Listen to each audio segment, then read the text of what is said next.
Want to learn how to buy stocks using the Fidelity app? I'll walk you through the process step by step to make your trading journey seamless and successful.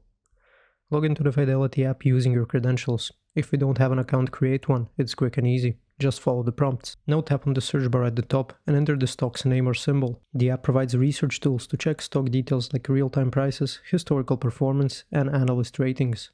Use this information to make an informed choice. Now select the stock you want to buy and click on the trade option. From the action, choose buy and enter the quantity of shares you wish to purchase and specify the type of order, market, limit, or stop orders.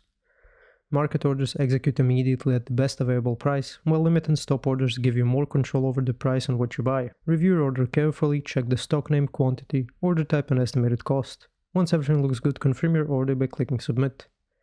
The app will process your trade and you can monitor it in the Activity tab. You can set price alerts for stock you're tracking. Fidelity offers 0 commissions for most traders, but always verify if any fees apply. One common issue is selecting the wrong order type. Double check whether a market or limit order suits your needs. Consider setting up alerts or using a stop order for better control. Thanks for watching. If this video was helpful, please like and subscribe to our channel for more tips and tutorials.